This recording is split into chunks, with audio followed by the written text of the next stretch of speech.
우리가 자녀를 키우다 보면 기대라는 것을 합니다. 부모의 입장에서 자녀가 잘 자라기를 원하고, 또 부모의 입장에서 이 자녀가 어떻게 자라게 될지, 또 어떤 모습으로 또 자라서 또 그 부모의 마음을 흡족하게 할지에 대한 그런 작은 기대들을 우리는 자녀를 키우면서 품게 되는 것 같습니다. 그리고 그 자녀가 자라가는 데 있어서 하나하나 이렇게 이루어가는 모습들을 볼 때마다 우리는 그것을 볼 때 참 기쁘고 소소한 행복들을 누리게 되죠. 그런데 정말 잘하던 자녀가, 그리고 정말 잘할 것만 같던 자녀가 갑자기 무너지기 시작하고 엇나가기 시작하고 걷잡을 수 없는 길로 행하기 시작할 때, 그때의 부모의 마음은 어떨까요? 차라리 처음부터 참 못했다면, 처음부터 참 문제가 있었다면 그 마음이 그렇진 않았을 것인데, 정말 잘하던 자녀가, 그리고 너무나 기대하던 자녀가 엇나가기 시작할 때 부모의 마음은 참 감당할 수 없을 정도로 무너지게 되는 것 같습니다. 오늘 아모스의 말씀을 이렇게 보면서 어제까지는 이방인에 대한 이야기가 나왔다면 오늘부터는 유다와 이스라엘, 이 북이스라엘 향한 하나님의 심판의 예고가 주어지는데요, 하나님의 마음이 어땠을까라고 생각했을 때 정말 어쩌면 하나님께서 선택하셔서 그 백성이 하나님 앞에 거룩하게 살아가야 할 그 백성들이 무너지기 시작하고 범죄하기 시작하고 하나님의 손을 떠나기 시작할 때 그 하나님의 마음은 정말 참담하기 그지 없었을 것 같습니다.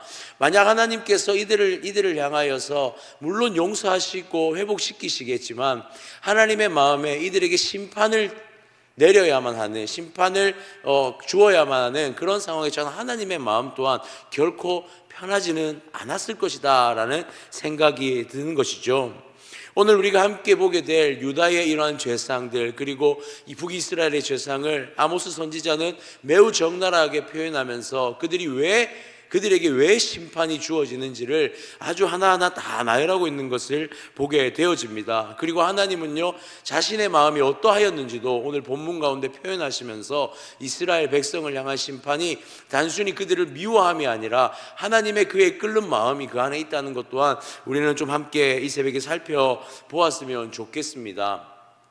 먼저 2장 4절에서 5절 이 두 절에서는 유다의 재상에 대해서 먼저 나누고 있는데요, 이야기하고 있는데요, 4절에 보니 유다가 어떤 죄로 인해서 심판의 예고를 받는지를 보여주고 있습니다.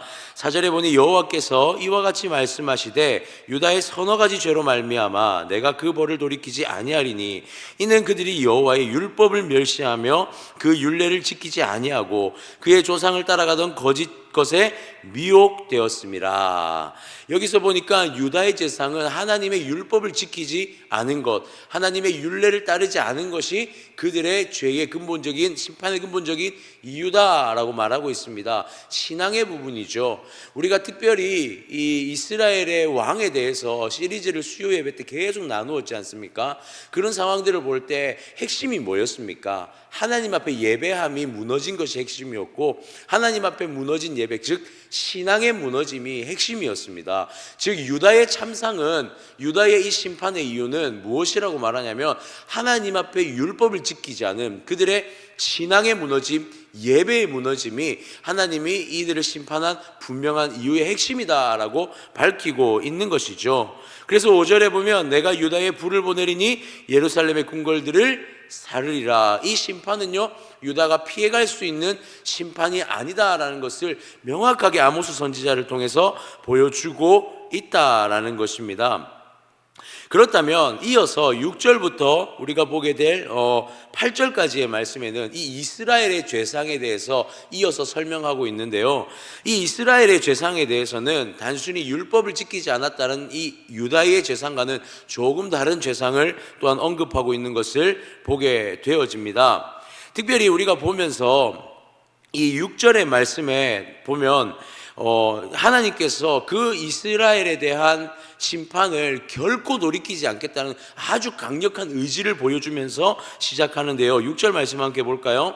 여호와께서 이와 같이 말씀하시되 이스라엘의 서너 가지 죄로 말미암아 내가 그 벌을 돌이키지 아니하리니 이는 그들이 은을 받고 의인을 팔며 신 한 켤레를 받고 가난한 자를 팔며. 여기서 보니까 내가 그 벌을 돌이키지 아니하리니. 이것은요, 하나님이 이스라엘의 참상, 이스라엘의 범죄 가운데 더 이상 내가 참지 않고 반드시 내가 이들을 심판하겠다라는 하나님의 굳은 의지를 분명하게 나타내고 있습니다. 특히 앞서서 이방의 신탁, 유다의 신탁, 그리고 오늘 이스라엘 신탁에 이르기까지 계속해서 언급되는 한 문장이 있는데 그것이 무엇이냐면, 이들의 서너 가지 죄를 나열하고 있습니다. 그런데 이방의 죄, 물론 그 죄의 그 깊이는 물론 모두가 다 똑같은 하나님 앞에 범죄함이지만, 이 서너 가지 죄들을 나열함에 있어서 이방에는 또 서너 가지 죄들, 방금 유다에도 율법이라는 이 죄, 율법을 지키지 않은 죄를 언급했다면, 이 북이스라엘의 죄는요, 그 한두 가지의 죄를 나열하는 정도가 아니라 이 세 구절 안에 그들이 얼마나 많은 죄들을 저질렀는지 더 많은 죄들을 나열하고 있는 것을 보게 되어집니다. 즉, 하나님께서 보시기에 이 북이스라엘의 이 죄상이요, 하나님이 보실 때 그 한계치를 이미 돌파했다라는 거예요. 더 이상 이 한계치, 하나님이 용서하실 수준의 그것을 벗어난 상태임을 분명하게 보여주고 있는 것이죠. 그래서 6절, 7절, 8절에 나열되는 이 하나님께서 북이스라엘에게 지은 죄에 대해서, 북이스라엘에 지은 죄에 대해서 나열하는 것을 몇 가지만 우리가 좀 살펴봤으면 좋겠는데요. 6절과 7절에 보면, 자, 보시면 신 한 켤레, 자, 이는 그들이 은을 받고 의인을 팔며 신 한 켤레를 받고 가난한 자들을 팔았다라고 6절 후반절에 그렇게 기록하고 있습니다. 자, 이들의 죄는요, 어떤 죄입니까? 가난한 자들을요, 신 한 켤레 값으로 팔았다는 거예요. 그러니까 이들은요, 사람을 팔아 넘기는 그러한 일들을 정말 아무렇지 않게 했을 뿐만 아니라, 이들에게 가난한 자들, 이들에게 사람은요, 인격적인 존재로 대하지 않았다는 것입니다. 그저 사람을 물건 파는 정도의, 그 정도의 대상으로밖에 보지 않은 그런, 지금 이 사람의 존엄성에 대해서 완전히 무너진 모습을 보여주고 있고요. 또한 여기서 보면 신 한 켤레를 받고 가난한 자를 팔았다라는 이런 것들은요, 결국에는 약자들이 법적으로 전혀 보호받지 못하고 있다는 것 또한 의미하고 있는 것입니다. 7절을 볼까요? 힘없는 자의 머리를 티끌먼지 속에 발로 밟고 연약한 자의 길을 굽게 하며, 여기까지만 보면 힘없는 자의 머리, 그들을 티끌먼지 속에서 발로 밟았고 연약한 자의 길을 굽게 하였다.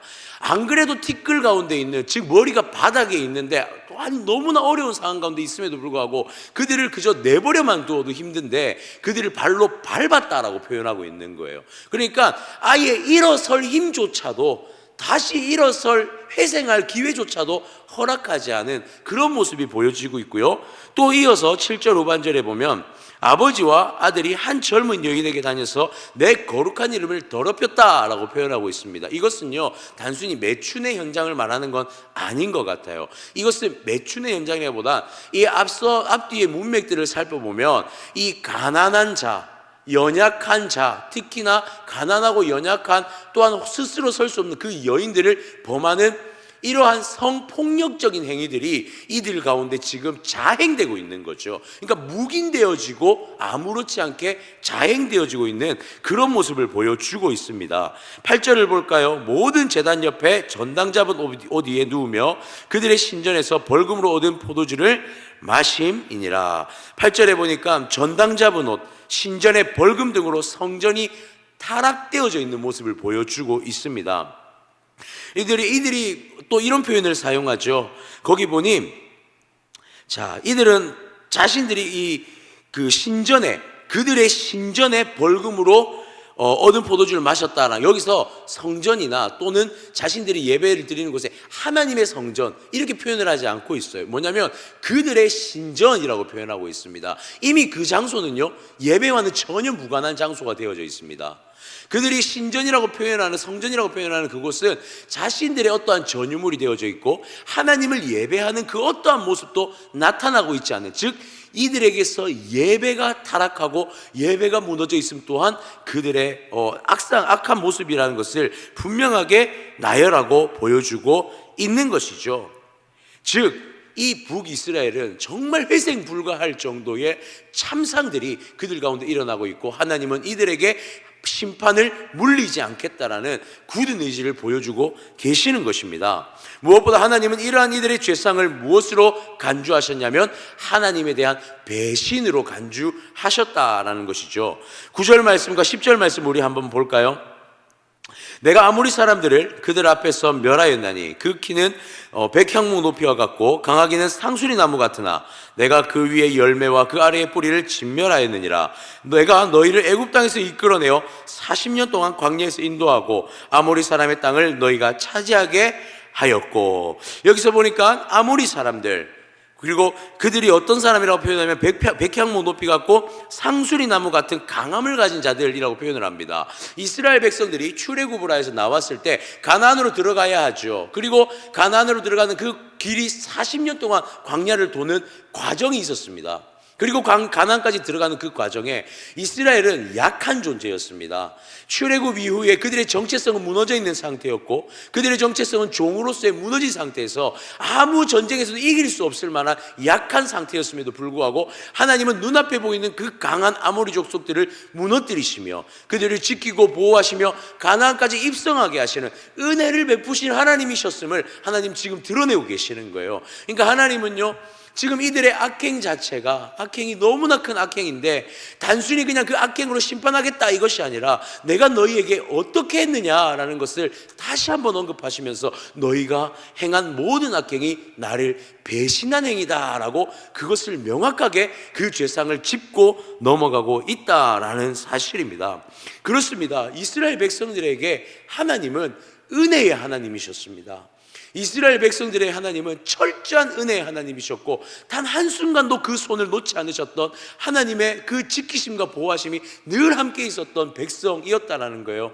그렇기에 그 하나님은 이스라엘 백성들의 죄상이 너무나 가슴 아팠고 너무나 진노할 만큼 마음이 어려우셨다는 것을 우리는 오늘 말씀 속에서 발견하게 되어지는 것이죠. 이어서 11절의 말씀을 볼까요? 또 너희 아들 중에 선지자를 너희 청년 중에 나실인을 일으켰나니 이스라엘 자손들아 과연 그렇지 아니하냐? 이는 여호와의 말씀이니라. 12절에 그러나 너희가 나실 사람으로 포도주를 마시게 하며 또 선지자를 명령하여 예언하지 말라 하였느니라. 11절과 12절의 말씀을 보니 하나님께서 허락하신 평안한 삶, 그들이요 사사시대에도 한번 보십시오. 하나님께서 범죄한 이스라엘 백성들에게 계속해서 선지자를, 사사들을 세우셔서 하나님 그들 가운데 다시 돌아오게 하시고 다시 회복하게 하시고 하나님의 백성으로서 살아가게 하시는, 계속해서 그 울타리를 만들어주시는 하나님을 경험하게 하셨다는 겁니다. 그럼에도 불구하고 그들은 어떻게 했습니까? 계속해서 하나님을 떠났고 이제는 더 이상 걷잡을 수 없는 상황까지 왔다라는 것을 하나님 분명하게 말씀하고 계시더라라는 사실입니다. 아모스 선지자는 이를 향하여서 이런 것들을 보면서 또한 이런 것들을 선언하면서 이들 가운데 호소하고 있는 것입니다. 하나님은 은혜의 하나님이셨음을, 그 하나님이 너희들을 향하여서 어떻게 했는지를 기억하라고 말씀하고 있는 것입니다. 이제 하나님은 그들의 배신을요 두고 보지 않으시겠다고 확정하고 계십니다. 13절부터 16절까지 이들이 당하게 될 심판은요 더 이상 도망하지도, 그들이 벗어나지도, 그들이 어떻게 해결할 수도 없는 심판임을 하나님은 한 번 더 언급하고 계십니다. 13절에 볼까요? 보라, 곡식단을 가득 실은 수레가 흙을 누름같이 내가 너희를 누르리니. 여러분, 곡식단을 실은 수레가 이들을 누른다라고 표현합니다. 곡식은 무엇입니까? 풍성한 곡식이 이 수레에 실려 있다는 건 기쁨의 현장이죠. 하나님께서 부와 풍요를 주신 은혜의 상징입니다. 그런데 이것이 무엇을 하고 있습니까? 그들을 짓누르고 있다라고 표현하고 있습니다. 마치 북이스라엘이 자신들이 그 가난한 자들을 짓누른 것과 같은 그런 모습을 연상하게 하는 것이죠. 너희가 행한 것을 내가 똑같이 갚아주겠다라고 말하고 있는 거예요.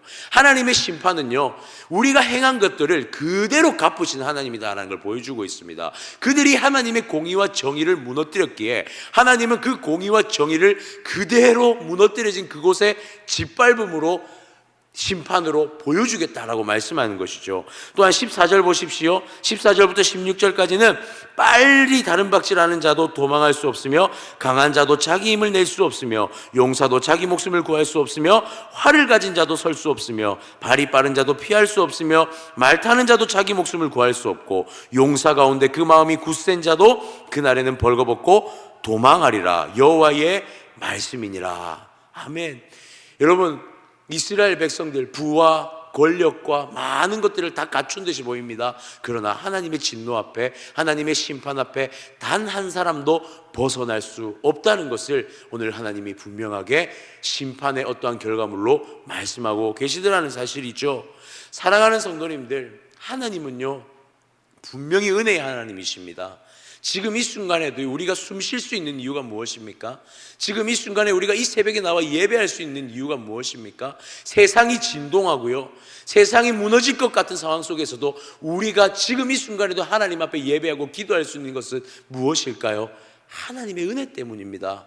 우리는 매 순간 하나님의 은혜 때문에 살 수 있고, 매 순간 하나님의 은혜 때문에 숨 쉴 수 있으며, 매 순간 하나님의 은혜 때문에 우리는 표현하며 살 수 있는 것입니다. 이것은요 당연한 것이 아닙니다.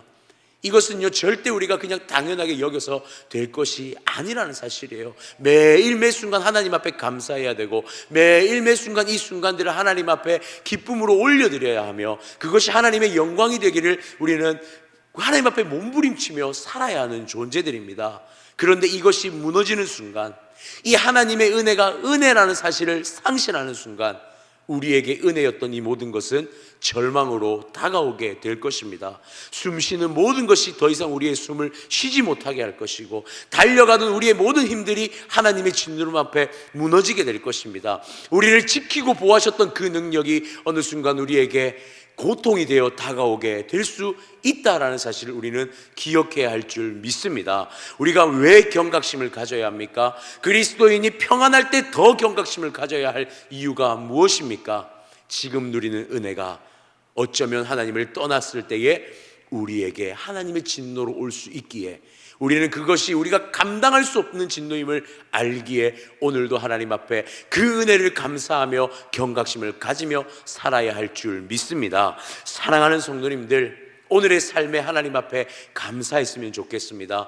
또한 오늘의 삶에 하나님 앞에 영광 올려드렸으면 좋겠습니다. 지금 이 순간의 모든 것이 하나님의 은혜임을, 지금 내가 살아 숨쉬는 것이 하나님의 은혜임을 기억하면서 우리 하나님 앞에 매일매일의 삶의 순간을 경각심을 가지고 주님 앞에 온전하게 살아내는 우리가 되었으면 좋겠습니다. 오늘 한날 주님 앞에 살아가는 모든 걸음마다 하나님의 은혜의 걸음, 하나님의 울타리 안에서 온전함을 누리며 살아가는 우리의 삶이 되어지기를 주님의 이름으로 축복합니다.